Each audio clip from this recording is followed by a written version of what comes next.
வணக்கம். நம்ம இன்றைக்கி ஒரு நான்வெஜ் ஐட்டம் பார்க்க போகிறோம். கடம்பான் தொக்கு. வாங்க எப்படி செய்கிறதுன்னு பார்க்கலாம். இதுக்கு வெங்காயம் நல்லா பொடியாக நறுக்கினது, இஞ்சி பூண்டு பேஸ்ட்டு, மிளகாய்த்தூள், அப்புறம் கருவேப்பிலை, மஞ்சள் தூள், கடம்பான் நல்லா க்ளீன் பண்ணி வச்சது, தேவையான அளவு எண்ணெய், உப்பு. ஒரு கடாயில் எண்ணெய் நல்லா சூடு பண்ணிக்கலாம். இதில் வெங்காயம் போட்டுக்கலாம், அப்புறம் கருவேப்பிலை, இதெல்லாம் போட்டு நல்லா வதக்கலாம்.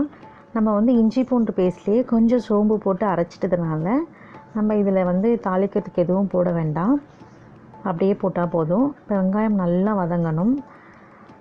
வெங்காயம் உங்களுக்கு எவ்வளோ தொக்கு வேணுமோ அதுக்கேற்ற அளவுக்கு நீங்கள் போட்டுக்கோங்க. நான் ஒரு 5 வெங்காயம், பெரிய வெங்காயம் அரிஞ்சு போட்டிருக்கேன். வெங்காயம் ஓரளவுக்கு வதங்கின உடனே இஞ்சி பூண்டு பேஸ்ட் போட்டு நல்லா வதக்கிக்க போகிறோம்.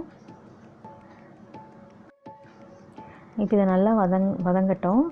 இதில் நம்ம தக்காளி சேர்க்க போகிறது கிடையாது. ஸோ இப்போ இது நல்லா வதங்கிட்டுருக்கு. இப்போ நம்ம கடம்பானை சேர்த்துக்கலாம். இந்த கடம்பான்லேயே நிறைய தண்ணி வருங்கிறதுனால நம்ம இதில் தண்ணியும் அதிகமாக சேர்க்க வேண்டாம். இப்போ இதையும் போட்டு நல்லா வதக்கிக்கலாம். இப்போ கடம்பான் நல்லா வதங்கிட்டுருக்கு. இப்போ நான் குழம்பு மிளகாய்த்தூள் 2.5 ஸ்பூன் சேர்க்க போகிறேன். இதுலேயே தனியாத்தூள் இருக்குது, மிளகு இருக்குது, சீரகம் இருக்குது. அதனால் நம்ம குழம்பு மிளகாய்த்தூளே சேர்த்துக்கலாம். அப்புறம் நான்வெஜ்க்கு நல்லாவே நம்ம மஞ்சத்தூள் நல்லா சேர்த்துக்கணும். அதனால் இது ஒரு 1/4 ஸ்பூன் அளவுக்கு மஞ்சத்தூள் சேர்க்குறேன்.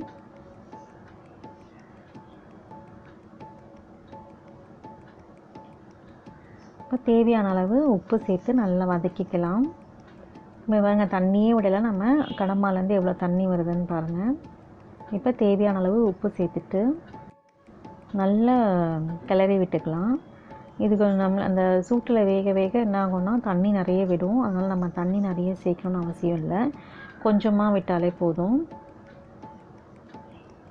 கொஞ்சம் மீடியம் ஃப்ளேமில் வச்சு நீங்கள் வதக்குனிங்கன்னா அந்த பாருங்கள் தண்ணி எவ்வளோ விடுதுன்னு சொல்லிவிட்டு நான் தண்ணியே ஊற்றலை. ஸோ இந்த அளவுக்கு தான் தண்ணி ஊற்றுறேன், இஞ்சி பூண்டு அந்த தண்ணி.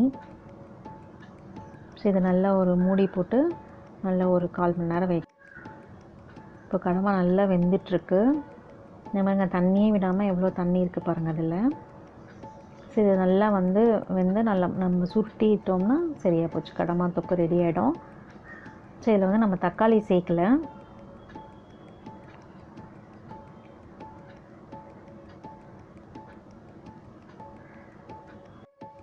இதை நல்லா கொஞ்சம் பெரட்டி நல்லா சுண்ட வச்சுக்கலாம்.